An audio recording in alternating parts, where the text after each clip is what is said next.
Hello dear students, आज के इस वीडियो में हम लोग देखने वाले हैं प्रेजेंट टेंस के अंतर्गत use of is am are का प्रयोग। इस वीडियो में हम लोग देखेंगे इंट्रोगेटिव सेंटेंस को कैसे बनाएंगे। इसके पिछले वीडियो में हम लोगों ने अफर्मेटिव सेंटेंस और नेगेटिव सेंटेंस को अच्छी तरह से पढ़ लिया है। यदि आप लोगों ने नहीं देखा है तो चैनल के प्लेलिस्ट पे जाइएगा, class 10th excellent English grammar करके है, ट्रांसलेशन करके, उसमें दिया गया है प्लेलिस्ट में सभी टॉपिक को। तो चलिए देखते हैं इसके जो ट्रांसलेशन है excellent grammar English class 10th का, इसके सभी एक्सरसाइज को हम लोग हल करने का प्रयास कर रहे हैं। तो आइए देखते हैं, इसमें कुछ थोड़ा रूल है, क्या होता है इंट्रोगेटिव सेंटेंस, कैसे पहचानेंगे, उसके बाद इसके एक्सरसाइज को हम लोग हल करते हैं। इसमें जो पहला रूल हम लोगों का है कि हिंदी के वाक्यों में सबसे पहले क्या लिखा हो तो अनुवाद करते समय सबसे पहले इज़ आर एम का प्रयोग करते हैं, ये लिखते हैं। यानी कि कोई इंट्रोगेटिव सेंटेंस आपको आएगा, प्रश्नवाचक शब्द जो भी आएगा सेंटेंस बनाने के लिए ट्रांसलेशन, क्या शब्द लिखा रहेगा उसमें, तो इसमें क्या की अंग्रेजी नहीं लिखा जाता है। वो सब्जेक्ट के अनुसार इज़ लगेगा या आर लगेगा या एम लगेगा, इससे हम लोग शुरू करना होता है। इसका अंग्रेजी नहीं लिखा जाता है। तो अभी एग्जाम्पल बताएंगे, आप लोगों को अच्छे समझ में आएगा। तो ये लिखने के बाद उसके बाद कर्ता लिखते हैं, उसके बाद जो अन्य शब्द होगा उसको लिखा जाता है। इसका दूसरा रूल क्या होता है कि हिंदी के वाक्यों में कोई प्रश्नवाचक शब्द मतलब क्वेश्चन वर्ड, जैसे कहाँ आ गया, कब आ गया, क्यों आ गया, कैसे आ गया आदि हो तो, यानी कि अन्य कोई और भी प्रश्नवाचक शब्द आ जाए तो इनकी अंग्रेजी इज एम आर से भी पहले लिखी जाती है। यानी कहने का मतलब कि ये सेंटेंस में आ जाता है कि वह कहाँ है, वह क्यों खुश है, तो क्यों बीच में आ गया, तो क्यों की अंग्रेजी सबसे पहले लिख देंगे। उसके अनुसार सब्जेक्ट सिंगुलर है तो इज़ लगाएंगे, प्लूरल है तो यानी बहुवचन है तो आर लगाएंगे, और यदि आई है तो एम लगा करके बनाते हैं। और तीसरा इसका रूल है प्रश्नवाचक वाक्य यदि नकारात्मक भी हो तो कर्ता के बाद नॉट लगाते हैं। यानी कि जब निगेटिव वाला सेंटेंस आएगा, नहीं वाला, तो हमेशा सब्जेक्ट के बाद नॉट को प्रयोग करेंगे। और जो चौथा इसका रूल है वाक्य के अंत में प्रश्नवाचक चिन्ह का प्रयोग अवश्य होता है।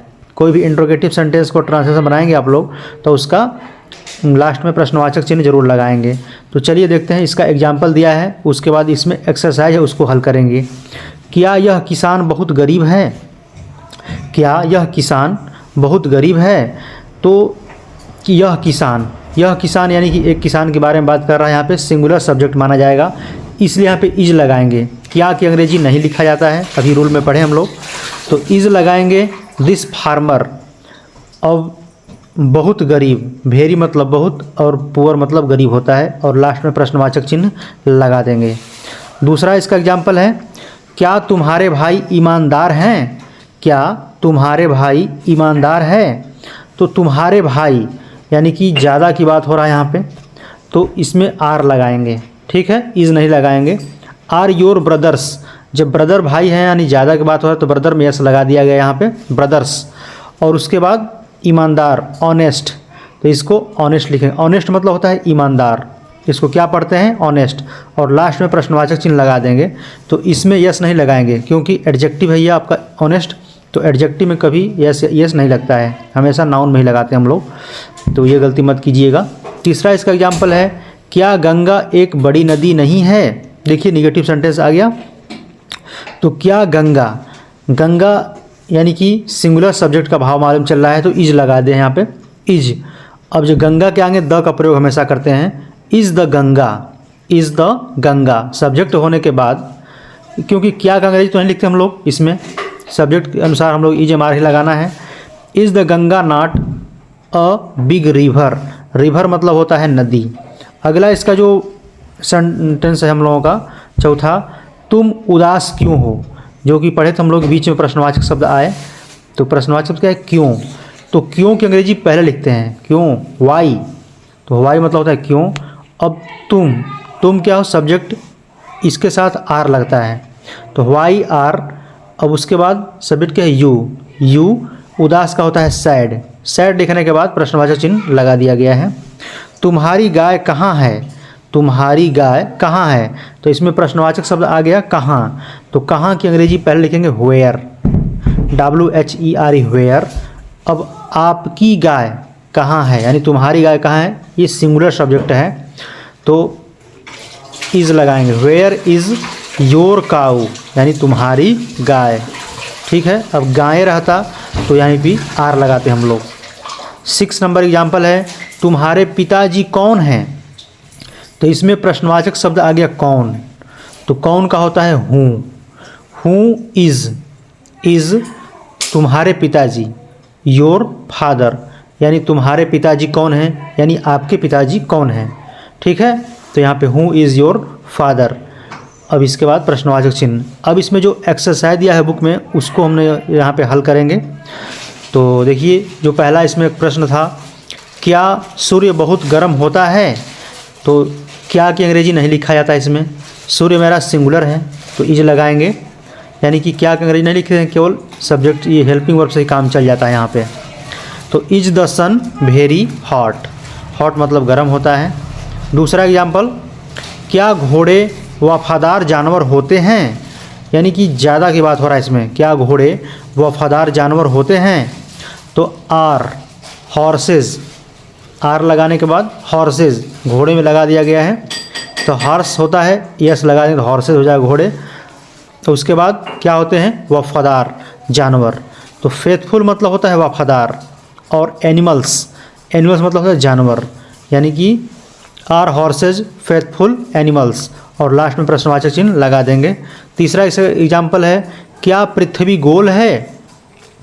पृथ्वी गोल है, यानी कि अब क्या के अंग्रेजी नहीं लिखना है, तो देखना है कि सब्जेक्ट मेरा सिंगुलर है यानी एक वचन का है कि बहुवचन का है। तो एक वचन का है आपका ये, तो इज लगाएंगे, और पृथ्वी के आगे हमेशा द का प्रयोग किया जाता है, तो द अर्थ राउंड, उसके बाद प्रश्नवाचक चिन्ह लग जाएगा। चौथा इसका एग्जाम्पल है, क्या समुद्र गहरा नहीं है। तो समुद्र, तो is the sea not deep, subject लिखने के बाद हमेशा नॉट का प्रयोग करेंगे, और उसके बाद डीप, डीप मतलब गहरा होता है, और लास्ट में प्रश्नवाचक चिन्ह लगा देंगे। अब 5वां नंबर है, क्या डाकू इस समय गांव में है। क्या डाकू इस समय गांव में हैं, यानी कि इससे क्या मालूम चल रहा है, हैं, जब हैं पे बिंदी लगा रहा था तो वो प्लूरल सेंस माना जाता है वो। तो ज़्यादा डाकू की बात हो रहा है इसमें, तो क्या लगाएंगे हम लोग, आर लगाएंगे। ठीक है, आर लगाने के बाद द डकैत्स या रॉबर्स कर सकते हैं आप लोग, रॉबर्स मतलब ही डाकू होता है, डकैत मतलब ही, तो ज़्यादा डाकू इसमें यस लगा दिया गया है। ठीक है, एक रहता डाकू तो यस नहीं लगाते, तो इज लगाना पड़ता, तो यहाँ पे बहुत हैं, तो आर द डकैत्स। ठीक है, कहाँ हैं, गांव में, इस गांव में, तो in the village, in the village गांव में है। इस समय, इस समय क्या होता है, एट दिस टाइम, तो क्या डाकू गांव में हैं इस समय, ऐसे लगाते हैं सेंटेंस को, तो यहाँ पे लास्ट में प्रश्नवाचक चिन्ह लगा देंगे। 6 नंबर है, सीधे साधे लोग अपराधियों के सामने असहाय क्यों हैं। सीधे साधे लोग अपराधियों के सामने असहाय क्यों हैं। तो अब क्यों हैं, क्यों आ गया, तो क्यों की अंग्रेजी क्या लिखेंगे हम लोग, पहले लिखेंगे, क्योंकि बीच में प्रश्नवाचक शब्द आएगा तो पहले लिखते हैं। तो why are simple people, simple मतलब सीधे साधे लोग। ठीक है, लाचार हैं, असहाय हैं, तो हेल्पलेस। ठीक है, सीधे साधे लोग लाचार क्यों हैं, असहाय क्यों हैं, किसके सामने, अपराधियों के सामने। तो अपराधियों यानी ज़्यादा अपराधी हैं तो क्रिमिनल्स। ठीक है, क्रिमिनल्स, और सामने, तो सामने के लिए बिफोर का प्रयोग करेंगे। ठीक है, इन फ्रंट ऑफ भी होता है सामने, लेकिन किसी के सामने, जज के सामने, अपराधियों के सामने, जब ऐसा आता है तो सामने का प्रयोग बिफोर का किया जाता है। बिफोर मतलब ही सामने होता है, ऐसे तो बिफोर मतलब पहले भी होता है, लेकिन प्रीपोजिशन जब सामने के सेंस में आता है तो यहाँ भी प्रयोग होता है बिफोर का। 7 नंबर इसका एग्जाम्पल है, अब तुम्हारी क्या समस्या है। तो देखते हैं पहले कि बीच में क्या क्या आ गया है, तो इसकी अंग्रेजी पहले लिखेंगे हम लोग। तो व्हाट, सब्जेक्ट क्या है, आपकी समस्या, मतलब अब तुम्हारी, यानी कि तो इज़ योर प्रॉब्लम। ठीक है, व्हाट लगाने के बाद सब्जेक्ट को सिंगुलर आपको समझ मतलब रहेगा आपका, तो इज लगाएंगे, प्लूरल रहेगा तो आर लगाएंगे। तो what is your problem now, now मतलब अब, यहाँ पे लास्ट में प्रश्नवाचक चिन्ह जरूर रहेगा। 8 नंबर है, तुम्हारी आखिरी पर्चा कब है। तुम्हारा आखिरी पर्चा कब है, यानी कि कब, कब की अंग्रेजी व्हेन। उसके बाद इज लगाएंगे your last paper, your last paper, तुम्हारा आखिरी पर्चा। ठीक है, तो ये आपका हो जाएगा इस तरह से सेंटेंस। अगला आपका है इन अनाथ बच्चों का रखवाला कौन है। इन अनाथ बच्चों का रखवाला कौन है, तो who is the care taker. Care taker मतलब क्या होता है, रखवाला।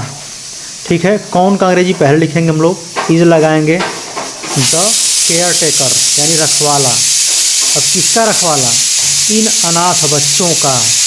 तो देखिए का की अंग्रेजी तो आप लगाएंगे, दीज मतलब इन यानी कि ज़्यादा है यहाँ पे ना, तो दीज लगाएंगे। आर्फन्स, आर्फन्स मतलब क्या होता है, अनाथ बच्चे होता है, मतलब ज़्यादा बच्चे हैं तो आर्फन्स लगा देंगे। और आर्फन लगाएंगे तो चिल्ड्रन लगा सकते हैं। तुम परेशान नहीं हो, क्या तुम परेशान नहीं हो, तो तुम के साथ हमेशा बहुवचन आर लगता है, तो are you not worried. Worried मतलब होता है परेशान, चिंतित। Are you not worried. तो मिलते हैं दोस्तों नेक्स्ट वीडियो में, इसका जो है क्लास 10th इंग्लिश ग्रामर का